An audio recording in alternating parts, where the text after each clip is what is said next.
Okay, I'm going to get straight into it. We've added a brand new feature into Tempus, which I think is insanely good. In short, it takes the any card, any number effect, which this is predominantly used for, and massively exacerbates the impossibility of it by making it more hands-off. It allows the spectator to mix the cards, and it just feels insane. So I'll stop talking about it. I'll just show you a basic performance, and then I'll show you the second version of it, which even fools me. So you take a deck of cards. This is the way I would perform it, right? I'd say I'm going to give the deck a shuffle, make sure that everything is totally mixed up. And then most spectators are not very dexterous, so I'll say take the cards, and I want you to just take them and see if you can cut them and put one piece on top of the other, just like that, all right? So they do, and eventually they're mixing the cards and they're shuffling them up. So you ask them, are you happy that you're doing this yourself? Are you happy that you don't know the position of the cards, and you're happy that these are being shuffled by you? And they agree to everything, obviously. When they're happy, or when they want to, they can name a card. So let's say they go for the Four of Hearts. As they're naming the card, they're still shuffling the deck up like this. Once they're happy, they can stop and place the deck down on the table, just like this. Now, you go into your performance and you say, I want you to think of a number between 1 and 10. Everyone here think of one. Okay, hands up who's thinking of 7, and again, you'll get like 89% of the people putting their hands up. The rest of you are probably thinking of 3. Now, playing cards I couldn't make you psychologically think of, but a number, we've just proven it now. I wanted you to go for 7 and 3s. Everyone did.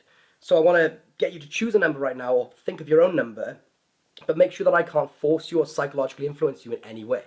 The best way I found of doing this with people is by getting like the timer apps that we have on our phones and just scrolling and letting it roll to a random number. So let's open up the phone and find where is my app?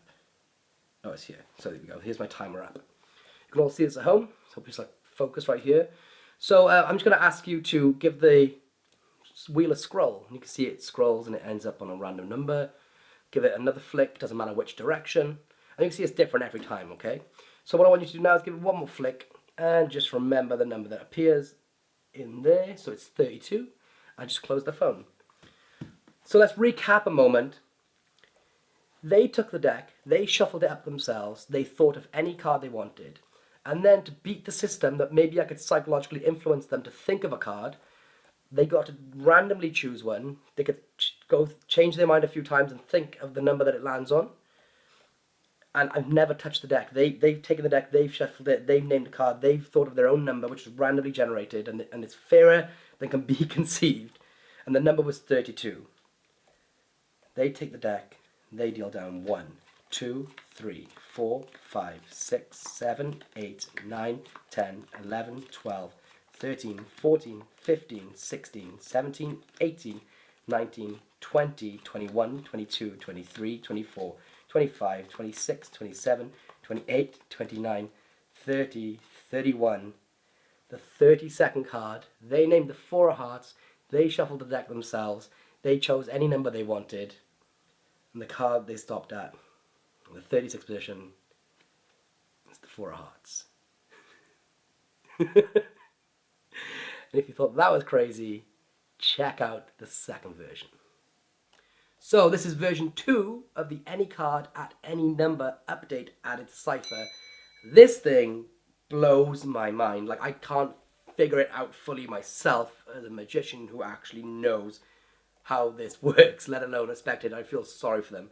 Let me show you what it is. This time you use 2 spectators. Spectator 1 takes the deck, you teach them how to mix it up. Alright, so they just start mixing it and shuffling it up in their own hands, just like this. Cutting complete, cutting complete. Just ask them, do you know the order of the cards? Do you know the position of any cards? It's fair to say that you're mixing and shuffling up yourself. Yes. With that being said, name any card in the deck. Let's say they say King of Spades. Once they're happy, they hand the deck to Spectator 2, who begins doing exactly the same process. Cutting, mixing them up, and ensuring that they're being shuffled. They don't know anything about the order of the cards. This time they name the Nine of Hearts. You have the King of Spades and the Nine of Hearts. Whenever they're happy, they place the deck squarely down on the table, just like this. And that's it. You don't ever touch the cards once they begin shuffling and mixing them. Next, you say, when you all think of a number between 1 and 10, alright? Think of it, don't say anything. Hands up who's thinking of the number 7. 80% of them put their hands up. If you weren't thinking of 7, you're probably thinking of 3, Correct? Correct. So what I'm trying to show here is that it's easy to influence people to think of numbers. Not so much playing cards because there's such a diverse range with them, but certainly with numbers, you can drive people and say certain words that are going to make them feel forced to pick a certain number. What we need to do is eliminate that. We need to get rid of the influence from me. I need to get rid of the influence from any outside sources. Okay. The best way I think to do this is by using a little random number generator, which we all have on our phones. It's the timer app. You can scroll through and it'll stop on random numbers. So, for instance, spectator 1 will scroll here, and spectator 2 will scroll there, and they'll get a different number. Does that feel fair? So that way I can't influence them to think of a number like they did with 7 earlier and 3 for the rest. But they can make sure it's a random choice, and they can think of the one they want. So spectator 1 and 2 will spin again. Doesn't matter which direction. And we'll do it one more time. Whatever numbers they land on, when the spectators scroll themselves, they just think of them. So we got 6 and 44. All right, so it's pretty fair. They thought of, let's just recap. They took the deck, they shuffled it themselves, and they named any card. They had the King of Spades and the Nine of Hearts. Then I proved that I can psychologically force them to think of any number that I want them to, which was proven. So then they decided to randomly choose numbers. This time we got the number 6 and the number 44. Just think about how fair that is. There's nothing more I can do to make this fair. I've proven to them that I can psychologically influence them, so I give them free reign to randomly choose a number for real, which means I couldn't influence it. They shuffled the deck themselves in their own hands, and I never touched it, and they named cards of their own free will. I don't know how I can make this any more fair. I really don't. But let's try this. 6 and 44. 1, 2, 3, 4, 5, 6. They deal the cards down.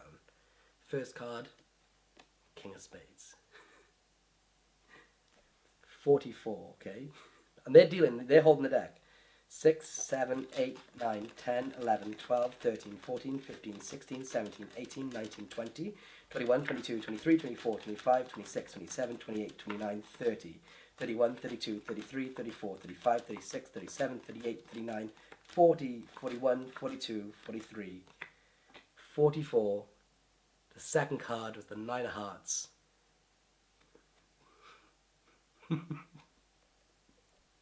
It's so devious. So just to recap, there's any two cards named in a deck that they've mixed and shuffled up themselves with two randomly generated numbers that they are happy that are more random than the numbers they can even think of themselves. You never touch the deck. They deal down to both numbers, and each card is at each number of the spectator. I don't even know how to process that to even begin trying to backtrack it, let alone the spectator. So, these are two brand new features added into Tempus today. If you're watching this video and you have the app, go and click check for updates, and it will install automatically. For those of you that don't have Tempus yet, it's still only available for people that have already purchased Cypher. So if you've purchased Cypher, you'll have an email. Sometimes it'll go into a different folder, but look for an email from me that will give you the link to the secret menu. Those of you that don't have Cypher but want Tempus, it's not available yet, but there is an Ellusionist secret menu, but you're going to have to search for it. And I don't mean search through the Ellusionist site, okay? That's all you're getting. Two brand new features added to Tempus today. The first effect was my idea. The second effect was expanded it to that by Will Jones, and it's insane, and it shows why he's a genius. Go out, have fun, and get ready to just take this shit to the next level.